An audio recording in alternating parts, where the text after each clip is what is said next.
E eu já vi muito técnico experiente ter muito prejuízo e até acabar falindo por causa dos erros que eu vou falar nesse vídeo aqui. Então presta atenção para você também não cometer.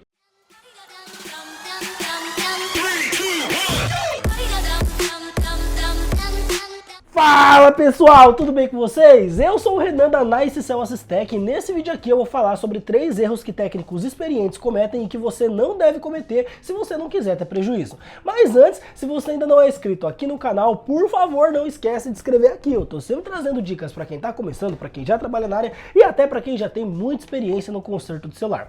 Agora sim, sem ficar enrolando, bora logo começar isso daqui.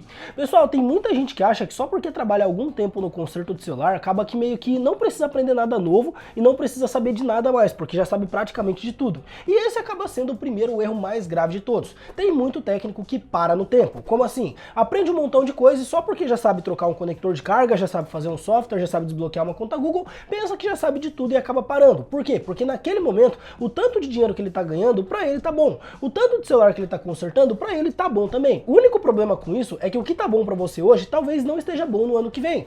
Por exemplo, quem só sabia trocar tela há 5 anos atrás, ganhava muito dinheiro. Quem só sabe trocar tela hoje em dia tá tendo muito prejuízo e tá sendo muito difícil se manter no ramo. Por quê? Porque hoje em dia todo mundo troca tela. Trocar tela é uma coisa que eu mesmo, assim, se eu não soubesse nada de conserto de celular e eu quisesse fazer na minha casa, eu podia comprar a tela pelo Mercado Livre e na minha casa ver um vídeo no YouTube e eu trocava vendo vídeo no YouTube. Então hoje em dia uma troca de tela, até quem não é técnico consegue fazer. Então assim, para quem há 5 anos atrás estava fazendo muita troca de tela e ganhando muito dinheiro, hoje em dia não conseguiria sobreviver no mercado, justamente porque já não dá mais tanto dinheiro assim. Pessoal, importante, para todo mundo que está começando, vai começar somente trocando tela, até porque assim, embora não dê tanto dinheiro, dá dinheiro suficiente para você começar e para você conseguir se manter no começo, mas a longo prazo se torna meio difícil de você se manter somente trocando tela. Então não é que não dá dinheiro sim, mas não vai dar dinheiro suficiente para você se manter no mercado por muito tempo. É para você começar, começa com isso e vai aprendendo mais coisas aí para você se manter no mercado, tá ok? E bom, dito isso, com esse primeiro erro também veio o meu primeiro conselho para você, que é nunca pare de aprender. Não importa o quanto você saiba, você nunca vai saber o suficiente, porque nenhum de nós nunca sabe o suficiente. E bom, dito isso agora, vamos passar aqui para o segundo erro que muitos técnicos experientes cometem e eles não deveriam cometer, porque eles já passaram pela fase de iniciante, que é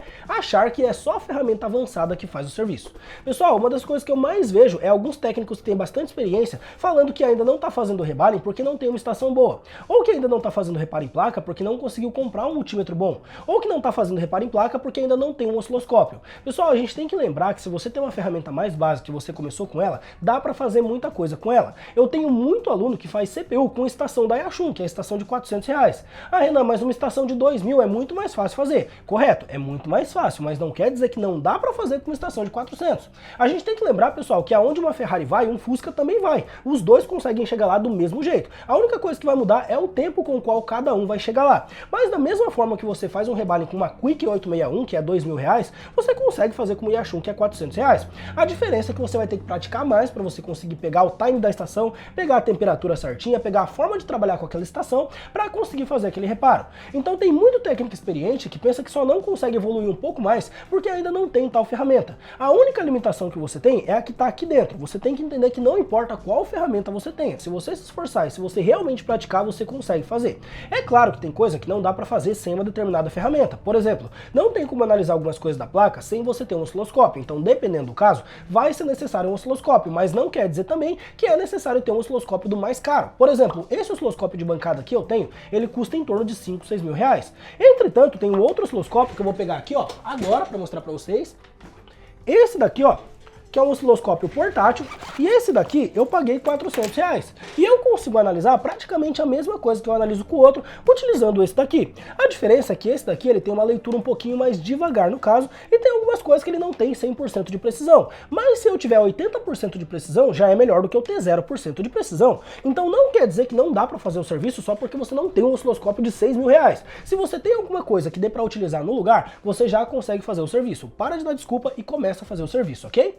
Bom, agora vamos passar aqui para o terceiro erro que muito técnico experiente comete, que é a síndrome do reparo em placa. Pessoal, tem muito técnico experiente que ele meio que se acostuma a tudo ser reparo em placa, e toda vez que ele pega algum reparo, ele pensa que é na placa. Por exemplo, vai lá, pega um celular que não carrega e que está carregando lentamente. Aí vamos supor que esse aparelho ele tem dado muito defeito na placa no mercado e é sempre no IFPMIC, então toda vez tem que trocar o IFPMIC. Então vamos supor que chega um cliente e fala para ele, olha, esse aparelho aqui, ó, de ontem para hoje ele começou a carregar lentamente. Aí o técnico nem abre o aparelho, ele fala, olha, esse daí é realmente uma falha na placa e nesse caso aí tem que consertar a placa dele. Como eu não faço conserto em placa, não faço reparo em placa no caso, você vai ter que levar esse aparelho para outra pessoa.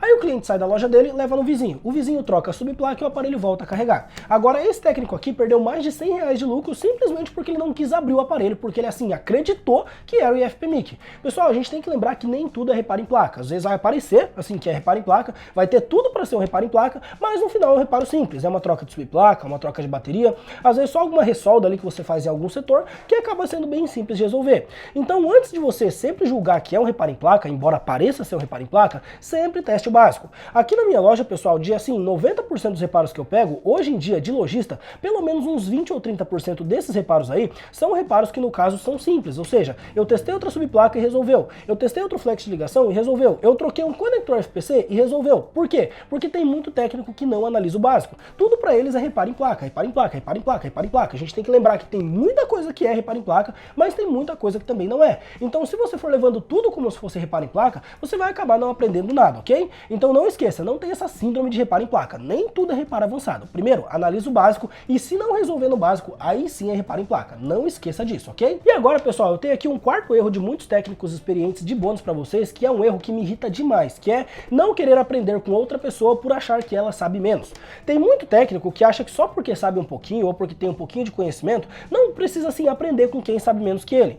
A realidade é que não importa se a pessoa tem menos conhecimento que você, ainda assim ela pode ter alguma coisa para te ensinar. Então se ela está ensinando alguma coisa, você não tem que ir lá criticar ou falar alguma coisa não. Por quê? Porque se você não está ajudando, deixa a outra pessoa ajudar. E às vezes você consegue aprender com ela. Eu tô falando isso daqui porque eu vejo muito técnico iniciante que está começando, gravar vídeo pro Instagram ou gravar vídeo pro YouTube, e muitas vezes ir um cara lá que se acha o bambambam e comentar embaixo: ah não, mas eu tenho um jeito mais fácil de fazer. Ah não, mas tá errado. Ah não, tá fazendo isso daí é um serviço porco. Cara, você não fez um vídeo até agora para ajudar ninguém. Então cala tua boca e sai da publicação dessa pessoa. Deixa essa pessoa ajudar. Às vezes você aprendeu com a pessoa, você não sabia fazer aquilo e você vai lá e você critica do mesmo jeito. Então não é porque você tem um pouco mais de experiência que você é melhor do que ninguém. Hoje em dia eu sou professor, tenho mais de 12 mil alunos e quase todo dia eu aprendo alguma coisa com algum aluno. Não é porque eu sou professor, que eu tenho bastante conhecimento, que eu tenho todo o conhecimento do mundo. Às vezes um aluno que começou hoje descobriu uma coisa que eu não descobri até hoje na minha vida e ele consegue me ensinar isso. Não é porque você sabe um pouco mais ou porque você tá um pouco mais de tempo na área que você é melhor que ninguém. Então assim, aceita que no caso outras pessoas podem te ensinar alguma coisa. Porque se você seguir nessa caixinha fechada achando que só professor muito bom no Brasil, só professor muito avançado vai te ensinar alguma coisa,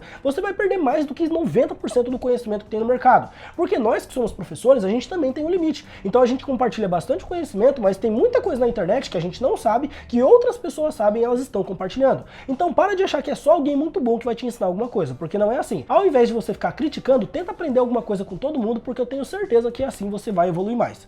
Pessoal, peço desculpa por assim ficar meio alterado no vídeo, porque eu realmente vejo muita publicação e me incomoda muito ver um cara que não tá ajudando ninguém e criticar uma pessoa que tá tentando ajudar. Eu vejo que muita gente que tá começando hoje, que tá compartilhando uma dica ou outra, poderia sim se tornar um professor no futuro, mas acaba desistindo justamente porque tem um cara que fica criticando o tempo todo e falando um monte de coisa, sendo que ele mesmo não ajuda ninguém. Perfeito? Então eu espero de verdade que esse vídeo tenha ajudado cada um de vocês, espero que vocês tenham gostado e agora eu vejo cada um de vocês no próximo vídeo e até lá, hein?